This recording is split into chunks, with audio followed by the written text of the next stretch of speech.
ప్రభు ఘనమైన నామమునకు మహిమ కలుగునుగాక. మన ప్రభువును రక్షకుడునునైన యేసుక్రీస్తుల వారి యొక్క ప్రశస్తమైన నామమునకే మహిమ, ఘనత, ప్రభావములు యుగ యుగములకు కలుగునుగాక.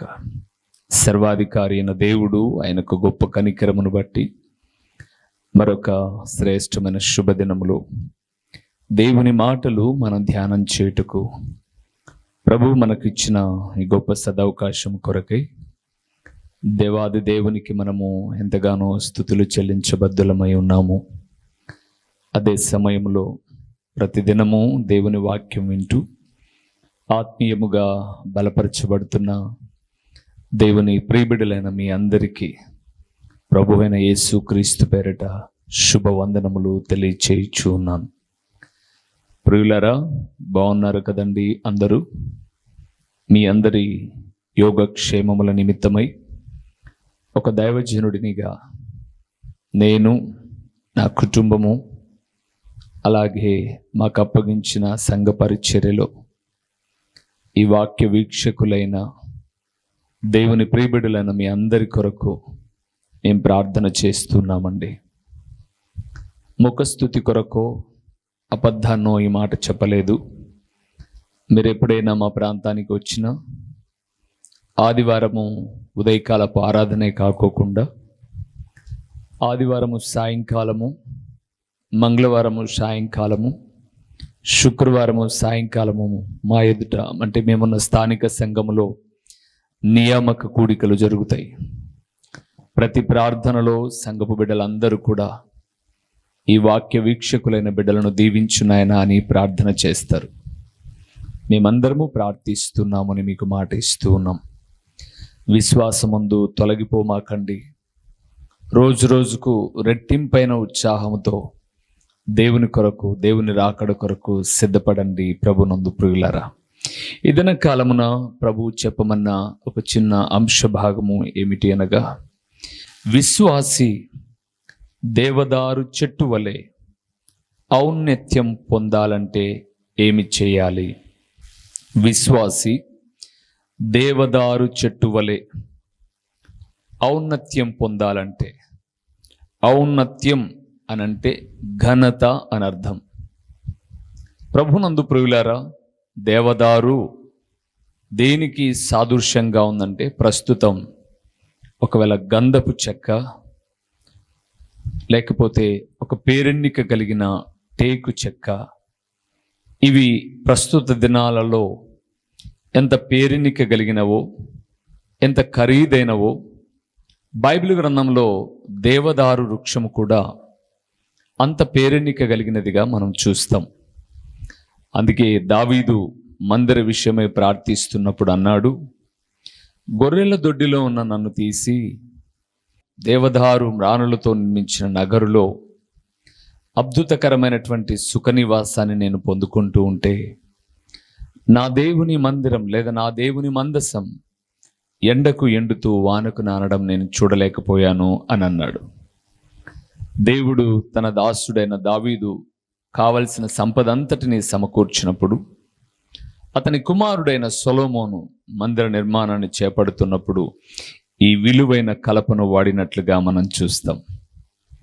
అందుకే దేవదారు అనేబడేటటువంటి దాని గురించి మాట్లాడుతున్నప్పుడు భక్తుడు ఒక మాట అన్నాడు. చూద్దామా? యెషయా గ్రంథము 2వ అధ్యాయము 13వ వచనము. ఔన్నత్యము కలిగి అతిశయించు లెబానోను దేవదారు వృక్షములన్నిటికీ బాషాను సింధూరు వృక్షములన్నిటికీ. చాలు పురుగులారా, అక్కడ మీరు చూసారో లేదా? 2వ అధ్యాయం 13వ వచనం యెషయా గ్రంథంలో అన్నాడు, ఔన్నత్యము కలిగి. ఔన్నత్యము అనగా నేను ఇదివరకే మీకు చెప్పాను, ఘనత అని అర్థం. అక్కడ అన్నాడు, ఘనత కలిగి అతిశయించే లెబానోను దేవదారు వృక్షములన్నిటికీ. ప్రభునందు ప్రియమైనటువంటి వారులారా, ఔన్నత్యము కలిగిన లెబానోను దేవదారు వృక్షం అంటే ఔన్నత్యము కలిగినటువంటిది. ఇది లెబానోను దేవదారు వృక్షము అని మనం చూస్తూ ఉన్నాం. నిజమే ప్రియులారా, ఒక విలువైనటువంటి పరికరము ఎప్పుడు ఘనతకు సాదృశ్యంగా ఉంటుంది కదండి. ఈరోజు ఒక 50 లక్షలు, 20 లక్షలు, 30 లక్షలు, ₹1,00,00,000 పెట్టి కట్టేటటువంటి ఇంటికి ముఖద్వారానికి అంటే ఇంటిలోనికి రావడానికి వచ్చే తలుపుకి ఎంత ఖర్చు పెడతారో చూడండి. నేను ఒక ప్రాంతానికి వెళ్ళాను ప్రియులారా, ఒక మందిర ప్రతిష్ఠిత నిమిత్తమై వెళ్తే ఆ మందిరము దాదాపు ఒక 5 కోట్ల చేత కట్టారు. దాని తలుపు లక్షల ఖరీదైనది. ఏంటండి అనంటే వాళ్ళు చెప్తారు ప్రియులారా, ఇంత గొప్ప మందిరానికి విలువైన ద్వారబంధములు, విలువైన తలుపులు లేకపోతే ఎలాగా? చూడండి, 3,000కు రెడీమేడ్ డోర్ ఉంది, 30,000కు డోర్ ఉంది, 3 లక్షలకు డోర్ ఉంది, 30 లక్షలకు డోర్ ఉంది, 3 కోట్లకు డోర్ ఉంది. అంటే ఆ విలువైన కలపకున్నటువంటి ఘనత అలాంటిది. అందుకే అన్నాడు, దేవుని నమ్మిన బిడ్డలు కూడా దేవదారు చెట్టుకున్న లక్షణాలు కలిగి ఉండాలన్నదే ఆయన యొక్క ఉద్దేశం. అందుకే ఇశ్రాయేలు అనగా యాకోబుతో ఏమన్నాడో తెలుసా? 33వ అధ్యాయము ద్వితీయోపదేశ కాండానికి ఒక్కసారి మనం వెళ్తే ప్రియులారా, ద్వితీయోపదేశ కాండము 33వ అధ్యాయము 29వ వచనాన్ని మనం చూస్తూ ఉన్నాం. ఇశ్రాయేలు నీ భాగ్యం ఎంత గొప్పది, నీ భాగ్యం ఎంత గొప్పది, యెహోవా రక్షించిన నిన్ను పోలిన వాడెవడు, ఆయన నీకు సహాయకరమైన కేడము నీకు ఔన్నత్యము కలిగించు ఖడ్గము అన్నాడు. ఔన్నత్యము అంటే ఏం చెప్పుకున్నాం మనం? ఘనత అని చెప్పుకున్నాం. ఇప్పుడు ఇశ్రాయేలును దేవుడు దీవిస్తూ ఉన్నప్పుడు, ఘనమైన దీవెనలు ఇస్తున్నప్పుడు అంటున్నాడు, నీ భాగ్యం ఎంత గొప్పది ఇశ్రాయేలు, నీ భాగ్యం ఎంత గొప్పది. నిన్ను రక్షించిన దేవుడున్నాడు చూడు, ఆయనను పోలిన వాడెవడు, ఆయన నీకు సహాయకరమైన కేడము, నీకు ఔన్నత్యము కలిగించు ఖడ్గము. అంటే నిన్ను ఘనతాస్పదముగా నిలవబెట్టేటటువంటి ఖడ్గము ఆయనది అన్నాడు. ఇంతకు ఈ దేవదారుకున్నటువంటి లక్షణాలు ఏంటండి? మనం టేకుని లేకపోతే గంధపు చెక్కలని ఇవన్నీ పోల్చుకున్నాం సరే, కానీ బైబిల్ గ్రంథంలో దేవదారు చెట్టుకు కొన్ని పోలికలు ఉన్నాయి. అలాంటి పోలికలు విశ్వాసి కలిగినప్పుడే ఘనపరచబడతాడు అని అర్థం. ఏంటో ఆ పోలికలు చాలా ఉన్నాయి, కొన్నింటిని మనం చూద్దాం. కీర్తనల గ్రంథానికి వెళ్దాం. మొదటి పోలికను చూడడానికి 92వ కీర్తన, కీర్తనల గ్రంథము 92వ కీర్తన 12-13 వచనాలను మనం చూద్దాం. 92, 12, 13 వచనాలు. నీతిమంతులు ఖర్జూర వృక్షము వలె మొవ్వ వేయుదురు. లెబానోను మీద చూసారండి, లెబానోను దేవదారు వృక్షము వలె వారు ఎదుగుదురు.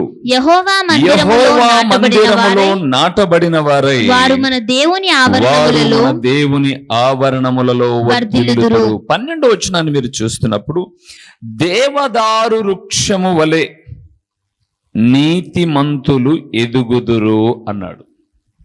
ప్రభునందు ప్రియమైన వారలారా, దేవదారు వృక్షముకున్నటువంటి ప్రప్రదమైన లక్షణం ఏంటి అనంటే, అది ఎత్తుగా ఎదుగుతుందట. ఎత్తుగా. ఇప్పుడు మీరు గుర్తుపెట్టుకోండి, ఒక భవనము పైకి ఎంత వెళ్తుందో భూమి లోపలికి కూడా పునాది అంతే వెళ్ళాలి. ఉదాహరణకు ఒకసారి బాంబే పట్టణంలో ఒక భవనము కూలిపోయిన దృశ్యాన్ని నేను న్యూస్లో చూశాను ప్రియులారా, న్యూస్లో చూశాను. ఏంటి అనంటే, దాదాపు కొన్ని అంతస్తులు కలిగిన భవనము కూలిపోయిందట. ఏంటి కూలిపోవడానికి కారణము అనంటే, 50 అంతస్తులు కడుతున్న భవనము కనీసం 20 అంతస్తుల లోతుగానైనా వెళ్ళాలట పునాది. వారు పై తీసిన పునాది అది పైకి వెళ్ళేసరికి కూలిపోయింది. అందుకే ఒక పర్యాయము నేను విదేశంలో నిర్మించిన ఒక భవనం గురించి చదువుతూ ఉన్నప్పుడు, 150 అంతస్తులు వెళ్తున్న భవనం 100 అడుగులు పైబడి లోపలికి పునాది తీశారట. అంటే దేవదారు వృక్షము పైకి ఎదగాలి అనంటే దాని వేర్లు భూమికి పాతుకొని పోయి ఉంటాయి. అలాగే దేవుని ప్రియబిడలు సంఘములో పాతుకుపోయి సంఘ సహవాసములో స్థిరముగా ఉండి నీతి కలిగి బ్రతుకుతూ ఉన్నప్పుడు, ఆ మాట మీరు అండర్లైన్ చేసుకోవాలి, 92వ కీర్తన 12వ వచనంలో, నీతిమంతులు లెబానోను దేవదారు వృక్షము వలె ఎదుగుదురు. అంటే లెబానోను దేవదారు వృక్షము ఎదుగుతుంది పైకి. అలాగే నీతి కలిగిన విశ్వాసి కూడా ఎప్పటికీ అప్పుడు ఎదగాలి. దేవుని బిడ్డలారా, ఎదగాలి అనంటే ముందు ఒదిగి ఉండాలండి. చాలామందికి ఈ సూత్రము తెలియదు. కొంత డబ్బులు సమకూడాయనుకోండి గర్వించేస్తారు, కొంచెం బాగా చదువుతున్నారనుకోండి అతిశయపడతారు. కానీ గుర్తుపెట్టుకోండి, ఒక చెట్టు పైకి వెళ్ళడానికి, అది ఎత్తుకు ఎదగడానికి కనపడకుండా భూమిలో పాతుకుపోయిన వేర్లే ప్రధానమైనవి. ఒక భవనము అత్యంత ఎత్తుకు ఎదగడానికి కనపడకుండా భూమి లోపల నాటుకుపోయినటువంటి ఆ పిల్లర్సే పునాది. ఒక విశ్వాసి ఎదగాలి అంటే కనపడనటువంటి దీనత్వము లోపల ఒదిగి ఉండాలి ప్రియులారా. అందుకే చెట్టే ఎదుగుతూ ఉంటే దేవుడి స్వహస్తములతో చేసినవి కాదు చెట్లు, పుట్టలు, కొండలు, లోయలు, ఇవన్నీ అవి కలుగునుగాక అంటే కలిగినవి. 1వ అధ్యాయం మీరు ఆదికాండానికి వెళ్తే, భూమి మీద ఉన్న ప్రతి చెట్లు మొలకెత్తేటటువంటి విత్తనములు కలుగునుగాక అంటే కలిగాయి.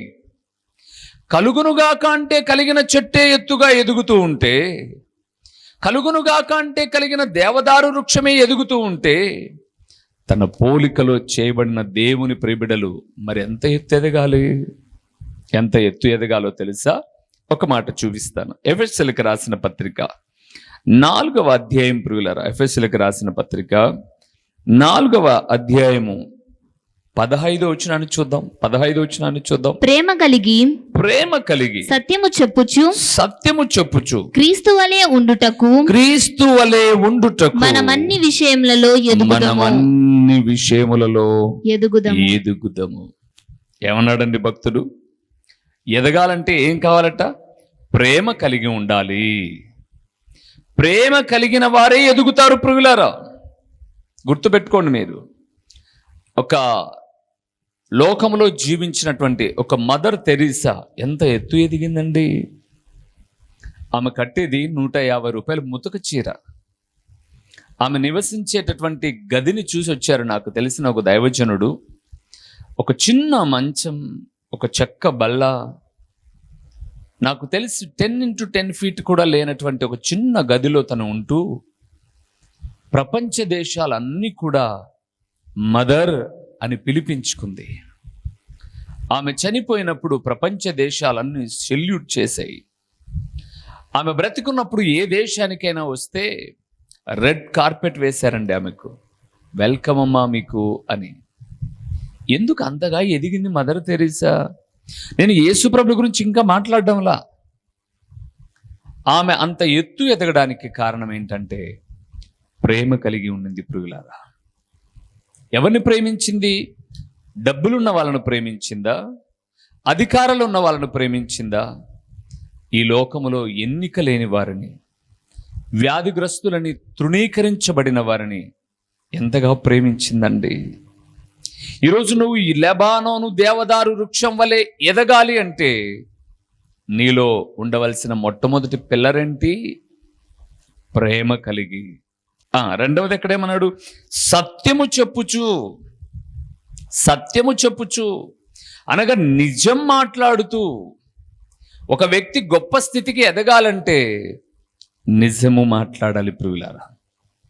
అబద్ధాలతో కోట మేడలు కట్టుకుంది ఒక ఆమె బైబిల్ గ్రంథంలో.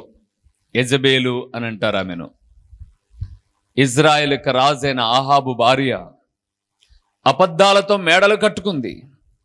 ఆహాబు చనిపోయిన తర్వాత ముఖానికి రంగు పూసుకొని ఒక ఎత్తైన భవనం మీద నుంచి తొంగి చూస్తూ ఉంది. యోహో అనబడే వ్యక్తి వచ్చినప్పుడు అంటున్నాడు, నా పక్షంగా ఉన్నవారు ఎవరు పైన అయ్యా మేము అనగానే తోసేయండి దాన్ని. ఇలాగే అన్నాడండి, నేను అనట్లేదు. తోసేయండి దాన్ని. తోసేశారు యెజబెల్ను. కింద పడితే గుర్రాలన్నీ తొక్కేశాయి. బహుఘోరమైనటువంటి మరణం. దేవుని ప్రియబిడ్డలారా, సత్యమునకు ఆధారమైన వాడు నేను ఆరాధిస్తున్న ప్రభు అయిన యేసుక్రీస్తు. ఒక దినాన పిలాతు అడిగాడు, సత్యమనగా ఏమి అని అన్నాడు. ఏంటి సత్యమనగా? నీ ఎదుట నిలబడ్డ నేనే సత్యం. అందుకే భక్తుడైన యోహాను 17వ అధ్యాయం యోహాను సువార్తలో మాట్లాడుతూ అంటాడు, సత్యమందు వారిని ప్రతిష్ఠ చేయుము, నీ వాక్యమే సత్యం. ఇప్పుడు యేసుప్రభు చెప్పింది కూడా ఏంటి? సత్యమనగా నేనే అన్నాడు. ఇప్పుడు యోహాను భక్తుడు ఏమంటున్నాడు? సత్యమందు వారిని ప్రతిష్ఠ చేయి, నీ వాక్యమే సత్యము అని అంటే యేసుప్రభుల వారు ఏమై ఉన్నారు?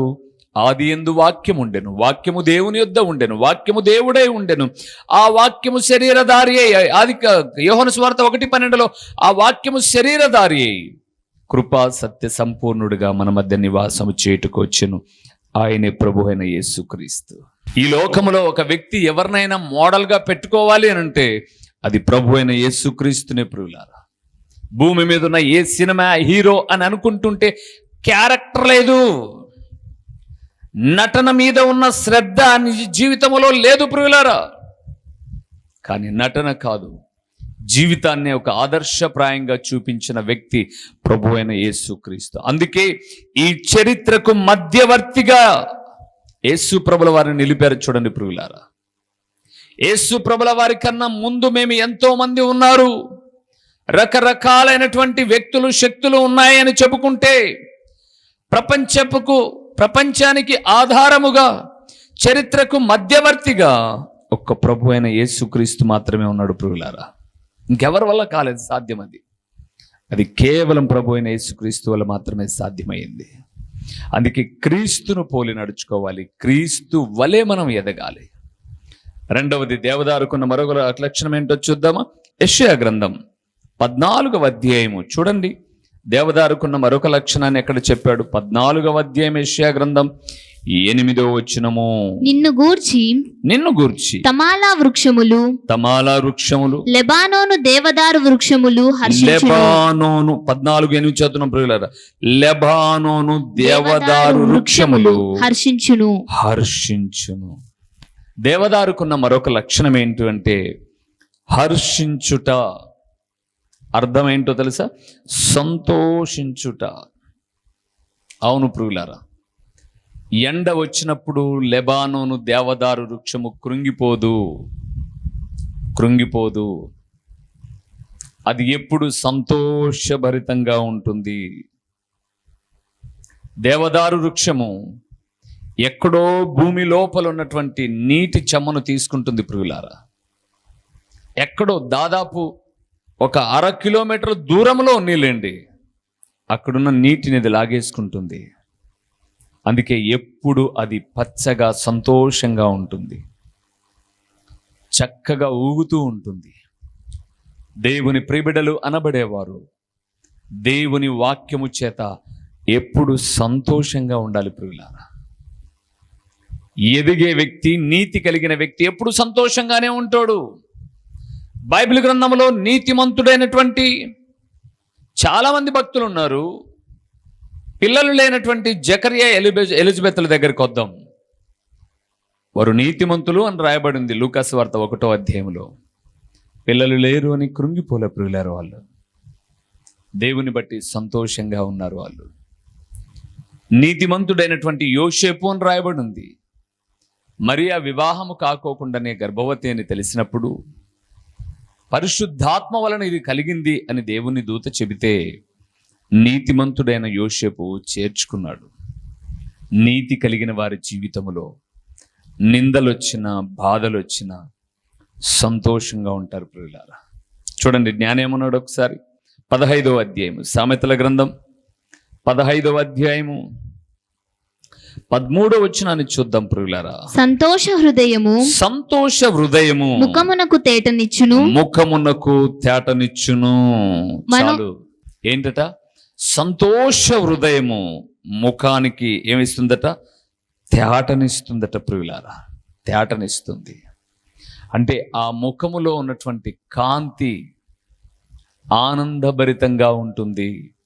అందుకే దేవదారు మొదటిది ఎదుగుతుంది, దేవదారు రెండవది సంతోషంగా ఉంటుంది. మూడో విషయం కూడా చెప్తాను దేవదారు ఎలాగుంటుందో.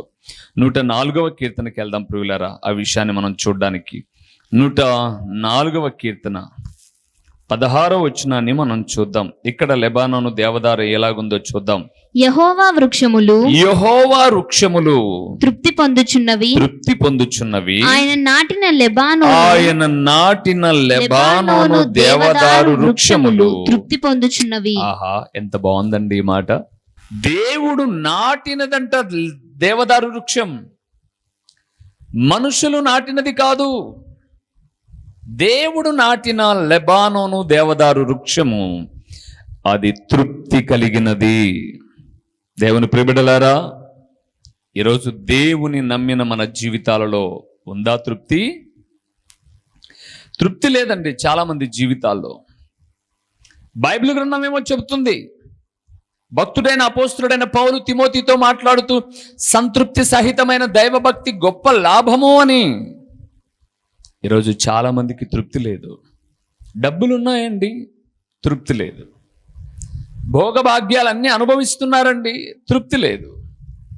అందుకే బైబిల్ గ్రంథంలో మీరు తర్వాత చదువుకోనండి, సామెతల గ్రంథం 30వ అధ్యాయానికి వెళ్తే తృప్తి లేని జీవులు కొన్ని ఉన్నాయి అక్కడ. కుక్కల కట ఎంత తినినా తృప్తి లేదు కదండి, తృప్తి లేనివి ఉన్నాయి కొన్ని. దేవునిందు ప్రియమైన వార్లారా, దేవుని నమ్మిన ప్రియబిడ్డల జీవితాలలో దేవదారు వృక్షానికే తృప్తి ఉంటే, దేవుడు నాటిన మొక్క అయినటువంటి లెబానోను దేవదారుకే తృప్తి ఉన్నట్లయితే, దేవుడు తన స్వహస్తములతో చేయబడిన దేవుని కుమారుడవైన నీకు నాకు ఎంత తృప్తి ఉండాలి? మనము దేవుని పోలికలో చేయబడిన బిడ్డలముగా తృప్తి కలిగి ఉండాలి. సమయం అయిపోయింది, ఇంకొక మాట కూడా చెప్పాలని ఆశపడుతూ ఉన్నాను. సంఖ్యాకాండము 24వ అధ్యాయం ప్రియులరా, ఆ మాట చదివించి నేను ప్రార్థన చేస్తాను. 24వ అధ్యాయము 4వ వచనాన్ని చూద్దాం. 4వ వచనాన్ని చూద్దాం. దేవవాక్కులను వినిన వార్త అతడు పరవశుడై కన్నులు తెరిచిన వాడై సర్వశక్తుని దర్శనము పొందును. చదవాలి, 6 వరకు చదవాలి. యాకోబు నీ గుడారములు ఇశ్రాయేలు నీ నివాస స్థలములు ఎంతో రమ్యమైనవి. వాగుల వలె అవి వ్యాపించి ఉన్నవి. నదీ తీరమందలి తోటల వలెను యెహోవా నాటిన అగరు చెట్ల వలెను నీళ్ల యొద్దనున్న దేవదారు వృక్షముల వలెను అవి ఉన్నవి. దేవదారు వృక్షం ఎక్కడ పెరుగుతుందట? నీళ్ల యొద్ద. అందుకే మీరు గమనించండి ప్రభునందు ప్రియులారా, కీర్తనల గ్రంథం 1వ కీర్తనలో దైవదాసుడైన కీర్తనకారుడైన దావీదు అంటున్నాడు, అతడు నీటి ఊటన నాటబడిన వ్యక్తి ఆకువాడక తన కాలమందు ఫలమిచ్చి చెట్టు వలె నుండును అన్నాడు. నీటి ఊటన అనంటే వాక్యపు ఏరున అని అర్థం ప్రియులారా. వాక్యపు అంచున ఉన్నవారు ఎప్పుడు కూడా ఎదుగుతూనే ఉంటారు. ఈరోజు ఈ మాట వింటున్న దేవుని కుమారుడా కుమార్తె, ఒక దైవజనుడిగా జ్ఞాపకం చేస్తున్నాను, దేవదారు వృక్షానికే ఇన్ని అర్హతలు యోగ్యతలు ఉంటే దేవుని పోలికలో చేయబడిన నీకు నాకు ఎన్ని ఉండాలి ఇంకా? అందుకే దేవదారు ఎదుగుతుంది, సంతోషంగా ఉంటుంది, తృప్తికరమైన జీవితం నీళ్ళ చాటున ఉంటుంది. దేవుని బిడ్డలమైన మనం కూడా ఈ లక్షణాలు కలిగి ఉందాం, దేవునికి సాక్షిగా బ్రతుకుదాం. ప్రార్థన చేసుకుందామా? తలలు ఉంచండి, కళ్ళు మూయండి, ప్రార్థన చేద్దాం. ఓ ప్రేమ స్వరూపి, కరుణా సంపన్నుడా, మీ ఘనమైన నామమునకు స్తోత్రములు చెల్లిస్తూ ఉన్నాము నాయనా. లెబానోను దేవదారు యొక్క వృక్షము యొక్క విధి విధానాలను కొన్నింటిని మేము చూసినప్పుడు అది ఔన్నత్యము కలిగి అన్నారు.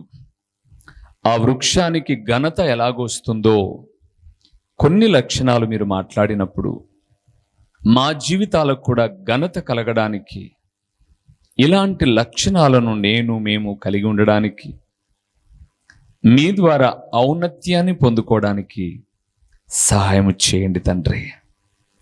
ప్రకటించబడిన పరలోకపు సంగతులు వ్యర్థముగా పోకుండా సారవంతమైన నేలను పడిన విత్తనము వలె 30దంతలుగా 60దంతలుగా 100 ఫలింపచేసి మీ ఘననామమునకే మహిమ ఘనత ప్రభావాలు మీరు కలుగు చేసుకునుమని మా ప్రియులందరినీ కూడా వాక్యమందు క్రీస్తు వలె ఎదుగుటకు కృపనిచ్చి ఘనతనిచ్చి మహిమ పొందుమని స్తోత్రార్హుడైన దేవుడైన మీకు స్తుతులు చెల్లించుకుంటూ యేసు నామములో అడిగి పొందియున్నాము తండ్రి, ఆమేన్. మన ప్రభువును రక్షకుడునునైన యేసుక్రీస్తుల వారి యొక్క ప్రశస్తమైన నామములో ప్రొద్దుటూరు పరిసర ప్రాంతాలలో ఉన్నటువంటి ఆత్మీయులైన దేవుని ప్రియబిడ్డలైన మీ అందరికీ శుభవందనములు తెలియచేయుచున్నాను. ప్రభునందు ప్రియులారా, దేవుని మహాకృపను బట్టి ప్రొద్దుటూరు ప్రాంతంలో హోమస్పేటలోని రాఘవరెడ్డి ఫంక్షన్ హాల్లో గడిచిన 2 సంవత్సరాల నుంచి జరుగుతున్న సువార్త కూడికను మార్చబడినది అని తెలియచేయుటకు సంతోషిస్తున్నాను. పైకి ఎక్కలేని అననుకూలతలో ఉన్నప్పుడు అందరము ప్రార్థన చేయగా ప్రొద్దుటూరు నడిబొడ్డున ఉన్నటువంటి ఒక స్థలమును దేవుడు మనకు లీజుకి ఇచ్చాడు. ప్రొద్దుటూరులోని గాంధీ రోడ్లో అనగా సూపర్ బజార్ రోడ్డులో కల్లూరు ప్రసాద్ రెడ్డి అనబడే ఎముకల డాక్టర్ హాస్పిటల్ ఎదురుగా ఈ సువార్త కూడిక, సాయంకాలపు సువార్త కూడికను ప్రారంభించాం. దేవునిందు ప్రియులారా, ఒక వాక్యము కొరకు మాత్రమే ఈ కూడికను ప్రారంభించాం. వాక్యము ప్రొద్దుటూరులో లేదు అని కాదు, కానీ మరింతగా దేవుని వాక్యము మీకు చేరువ చేయాలి అని ప్రతిదినము టీవీలో ఉంటున్నటువంటి దేవుని వాక్యాలు మీకు ఆశీర్వాదకరంగా ఉన్నాయి అని ఒక సంఘ ప్రాంత భేదము లేకోకుండా ఉదయకాలపు కొన్ని అననుకూలతలో కూడా చాలామంది ఆరాధనకు వెళ్ళలేని వారికి, దేవుని వాక్యము వినలేని వారికి ఒక సౌకర్యవంతముగా సూపర్ బజార్ రోడ్డులోని కల్లూరు ప్రసాద్ రెడ్డి హాస్పిటల్ ఎదురుగా ఒక క్రీస్తు ప్రార్థనా గృహము అనే ఒక స్థలంలో ప్రతి ఆదివారము సాయంకాలం 6 గంటల నుంచి 8:30 వరకు ఈ సువార్త కూడిక జరుగుతుంది. కేవలం దేవుని వాక్యము మాత్రమే ప్రకటించే ఒక ప్రణాళికతో, వాక్యమే అన్ని కార్యాలు చేయగలదు, వాక్యము మాత్రమే నెమ్మది ఇవ్వగలదు, వాక్యము మాత్రమే స్వస్థపరచగలదు, వాక్యము మాత్రమే సరైన మార్గములో నడిపించగలదు, వాక్యము మాత్రమే గొప్ప ఆదరణ ఇవ్వగలదు, వాక్యమే జీవాధారమై ఉన్నది అని తెలియచేయే అమూల్యమైన ఉద్దేశముతో ఈ ప్రతి ఆదివారపు సాయంకాలపు స్వార్థ కూడికను ప్రారంభించాం. ప్రియులారా, ఇప్పటికే అనేక మంది కూడికకు వస్తూ ఉన్నారు. మే 19వ తారీఖు 2024 ఆదివారపు దినాన ప్రారంభించాం. అనేక మంది కూడికకు వచ్చి దేవుని వాక్యం వింటూ దేవుని రాకడకు సిద్ధపడుతూ ఉన్నారు. మరి మీరెందుకు రాకూడదు? మిమ్మల్ని కూడా ఒక ప్రేమపూర్వకమైన ఆహ్వానాన్ని అందిస్తూ ఉన్నాం. రండి. వాక్యము కరువైపోతున్న చివరి దినాల్లో, వాక్యము దొరకని దినాలు రాబోతున్న దినాలలో ముందుగానే వాక్యాన్ని మనం ఒక నిర్దిష్టమైనటువంటి సందేశములతో, ఒక చక్కటి అంశ భాగములతో ప్రతి ఆదివారం సాయంకాలం 6 గంటల నుంచి 8:30 వరకు చక్కటి పాటలు, దేవుని స్తుతిస్తూ దేవుని వాక్యాన్ని పంచుకొని వచ్చిన మీ అందరి కొరకు నేను ప్రార్థిస్తాను. దేవుడు నూతన కార్యాలు చేయుటకు సామర్థ్యం కలిగిన వాడు. రండి. సూపర్ బజార్ రోడ్లోని కల్లూరు ప్రసాద్ రెడ్డి హాస్పిటల్ ఎదురుగా ఈ యొక్క స్వార్థ కూడిక ప్రతి ఆదివారము జరుగుతుంది. వీక్షకులైన మీ అందరినీ, ఆత్మీయులైన మీ అందరినీ ప్రేమపూర్వకంగా ఆహ్వానిస్తున్నాం. వచ్చిన తదుపరి మీరు నేను కలిసి ప్రభువును ఆరాధిద్దాం. వస్తారు కదూ? ప్రేమతో మిమ్మల్ని ఆహ్వానిస్తూ దైవజనుడు ఓ రూబేన్ గారు. ప్రభు పేరట మీకు వందనములు. మా చిరునామా దైవజనుడు బ్రదర్ ఓ రూబేన్ గారు, క్రీస్తు ప్రార్థనా మందిరం, డోర్ నెంబర్ 1-10-386, నగరిగుట్ట, పులివెందుల, కడప జిల్లా. మీ ప్రార్థనా అవసరాల కొరకై సెల్ నంబర్ 9989067409.